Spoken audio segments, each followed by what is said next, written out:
আমরা শাপলাকলি নিব। আমরা এখন এখানে একটা বিষয় আপনাদের থাকতে পারে যে আমরা বলছি শাপলার কিন্তু আমরা এখনো ব্যাখ্যা পাইনি নির্বাচন কমিশনের যে স্বেচ্ছাচারী আচরণ। কিন্তু এখন কি তাহলে আমরা প্রতীক নিয়ে পড়ে থাকবো, আমরা ইলেকশন ফেজে ঢুকবো না? তো সেই জায়গা থেকে আমরা বৃহত্তর স্বার্থ চিন্তা করে এই ডিসিশনটা নিচ্ছি। কিন্তু ইলেকশন কমিশনের যে স্বেচ্ছাচারী আচরণ এটা পুরো বাংলাদেশের সামনে স্পষ্ট হয়েছে।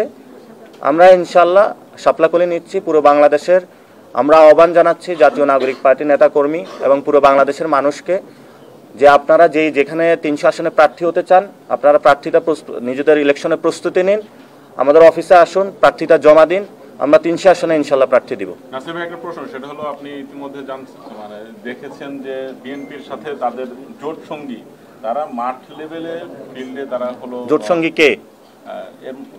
বিজেপি ছিল, এছাড়া আপনার ভিপি নূর। না, এখন তো আমরা যতটুকু জানি বাংলাদেশে বিএনপির সাথে কোনো জোট নাই। তারা ফিল্ড লেভেলে তারা হলো হামলার শিকার হচ্ছে।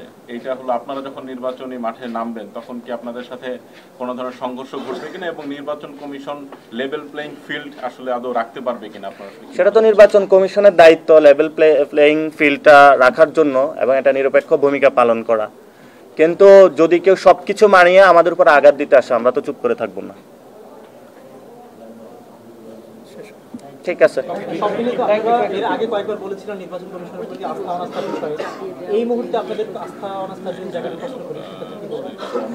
আমরা এখনো নির্বাচন কমিশনকে যদি সংক্ষিপ্ত ওয়ার্ডে বলতে বলেন আমরা এটাকে নির্বাচন কমিশন বলতে পারি না বা ইলেকশন কমিশন বলতে, এটাকে ইঞ্জিনিয়ারিং কমিশন বলতে পারি। আমরা এই ইঞ্জিনিয়ারিং কমিশনে এসেছি, এখানে অনেক কিছু ইঞ্জিনিয়ারিং হচ্ছে।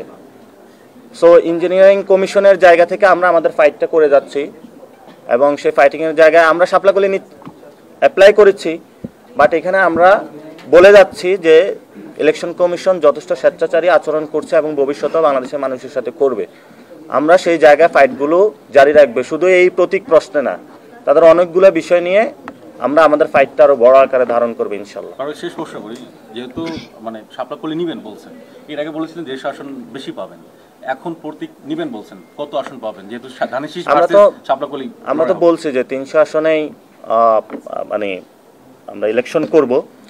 এবং আজকে সকালবেলা আমি এক রেস্টুরেন্টে খেতে গিয়েছিলাম, সেখানে হলো তার কাছে 25 লাখ টাকা চাঁদা চেয়েছে একটি নির্দিষ্ট দলের। ফলে আমাদের নৈতিকতার জায়গার ভিত্তি থেকে যদি কেউ সংস্কারের বিরোধী হয়, সংস্কারে যদি তারা আসে সেখানে আমরা ভেবে দেখতে পারবো।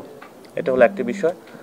আর বাংলাদেশে তো ধর্মীয় ফেসিবাদ কায়েম হয়েছে, সোশ্যাল ওয়েতে আপনারা মসজিদগুলো দখল করা চলছে এবং জামায়াত ইসলামীর যে ধর্মীয় ফেসিবাদ, এই ফেসিবাদের তো আমরা সঙ্গী হতে পারবো না। আবার বিএনপির যে চাঁদাবাজি সন্ত্রাস এটারও সঙ্গী হতে পারবো না। ফলত আমরা চাই দুইটি দলে আগামীর পার্লামেন্টে আমরা সংসদ করি সবাই থাকি, সেখানে সন্ত্রাস, চাঁদাবাজি, দুর্নীতি এগুলো না থাকুক, ধর্মীয় ফেসিবাদও না থাকুক, একটি সুন্দর বাংলাদেশ আমরা প্রত্যাশা করি। সেই প্রসেস বা জায়গাটা নিয়ে আমরা কাজ করছি। আমরা আপাতত এখনো জোটের কোনো চিন্তা করি না, তবে আমরা বলেছিলাম যদি বিএনপি সন্ত্রাস, চাঁদাবাজি, দুর্নীতি এগুলো ছেড়ে আসে এবং সংস্কারে তারা পক্ষে থাকে সেটাও আমরা ভেবে দেখবো। আবার যদি জামাত ধর্মীয় ফেসিবাদ এবং ধর্মীয় যে বিভাজনের সৃষ্টি রাজনীতি বাংলাদেশে করতেছে সে জায়গা থেকে সরে আসে সেটাও আমরা ভেবে দেখব। তবে আমাদের প্রাইম কনসার্নের জায়গাটা হলো চাঁদাবাজি, সন্ত্রাস এবং দুর্নীতি, বাংলাদেশে যে ধরনের গডফাদারদের রাজনীতি, এটির বিরুদ্ধে আমরা দাঁড়াতে চাই। তো বিএনপি যদি এখানে সরে আসতে পারে তাহলে সেখানে ইনশাল্লাহ কথা হতে পারে, আর যদি সরে না আসে তাহলে তো আমাদের কিছু করার নাই। এটা এখন বল বিএনপির কোর্টে, বিএনপিকে ভালো হবে নাকি হবে না।